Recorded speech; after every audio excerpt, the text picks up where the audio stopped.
Hello students, we're going to continue our discussion of science, a way of knowing, and in this video lesson talk about the scientific method. Scientific method is an iterative, stepwise process. It's a formal way in which science is done. Now, not all scientific experimentation is done following exactly the steps of the scientific method, but it is still recognized as the formal procedures by which science is done. And they involve first observing some natural phenomena that a scientist, a group of scientists are interested in understanding. Second, coming up with a hypothesis regarding how this phenomena behaves. Third, performing some experimental or observational test of this hypothesis. Then evaluating the results, revising or refining the hypothesis as necessary. If the results, for example, refute the hypothesis, you would revise the hypothesis, and then repeat the above steps until an understanding is achieved. So scientific method starts with observation, coming up with a hypothesis, testing the hypothesis, evaluating the results, revising, and repeating. There are a few terms that we associate with the scientific method. One is the term hypothesis, which we've mentioned. It's a conjecture. It's an educated guess about how something works. Hypotheses then guide our experiments, and the best hypotheses are ones that can be falsified. If a hypothesis cannot possibly be falsified, then it's not a very good hypothesis. Another term that is used to describe the scientific method is a model. A model is a sort of logical framework intended to represent reality. Oftentimes it has a visual element to depict how something would work. A theory is a very extensive explanation of a phenomena that is supported by a vast body of evidence and has withstood repeated tests.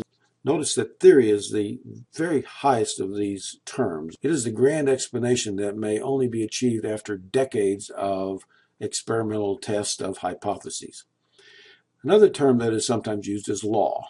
A law is usually a short, and I say pithy, statement or equation that concisely describes behavior of natural systems. An example would be F equals ma. See, laws are oftentimes have equations associated with them, or the ideal gas law, PV equals nRT, or statements of Newton's law. I'm not giving you these equations for you to write down. I'm just giving them as examples of what we mean by a law. It's either an equation or a very short, concise statement that describes behavior of a system. In this slide, I list several relatively well-known theories. The point is that there are only relatively few theories, and they are very important. These are the grand explanations. Again, theory is much more important than hypothesis. Hypotheses are everyday. Theory is once in a decade or century.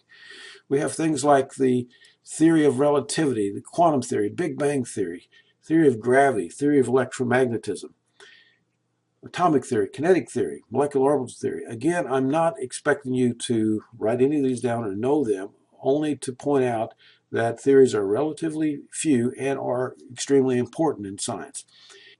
In this semester, we will talk about some of the theories at the bottom of this list. Cell theory, theory of evolution, germ theory, plate tectonic theory, and climate change theory. In the next couple of slides, I want to talk about some of the characteristics of the scientific approach or the scientific method. The methods of science usually involve collaborative efforts. That is, usually scientists work in teams, sometimes very large teams, in performing their experiments. The reproducibility of experimental results is extremely important in science. That is, if an experiment can only be done once, it might be called a fluke. Experiments have to be reproduced in order to be trusted. Another characteristic of the scientific method, or the way we do science, is that it involves an open dialogue between scientists. Scientists share their data and results quite freely, oftentimes at professional meetings, or by publishing in scientific journals, because the scientific process is itself a consensus building process. A given model or explanation will only be accepted by the larger scientific community if it can be reproduced and accepted by others. That is, if there is a consensus reached by those scientists who are studying some phenomena as to a particular explanation, a particular model, a particular theory. Science involves logical reasoning processes, both inductive and deductive reasoning. The scientific method also involves a heavy use of mathematical tools and a reliance on measurements and quantitative methods.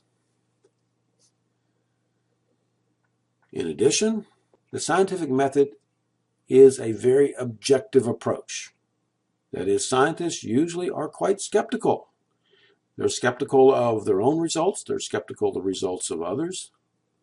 But scientists must also keep an open mind, must be open-minded and unbiased. That is, not to approach a particular investigation having a preconceived notion as to the outcome.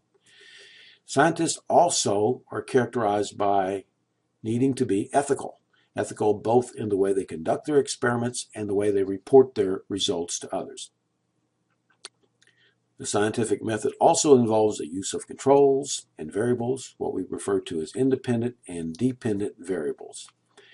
And lastly on this slide, I have what is called the KISS principle, which is sometimes referred to as Occam's razor. Now, KISS stands for Keep It Simple, Sunny. The Keep It Simple, Sunny principle. That is, in science, scientists favor coming up with the simplest explanation that is consistent with all of the observations rather than coming up with some elaborate explanation. A few other things to mention about the scientific method. Progress in science is based on the peer review process.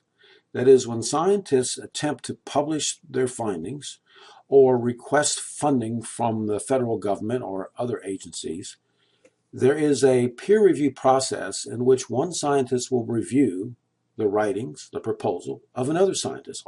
Often this peer review process is called a blind review, where one scientist doesn't know who is reviewing his or her proposals or manuscripts.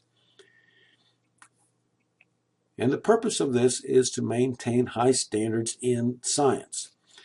Again, as we said, science progresses through a consensus building process.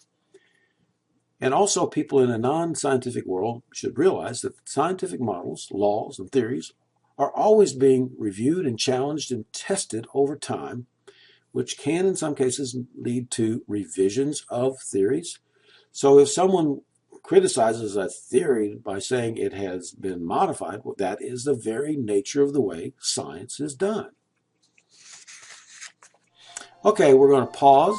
I'll give you a very brief quiz. And then after you successfully answer the questions of this quiz, you'll be able to print a brief summary of the notes for the past few video lectures. Good luck.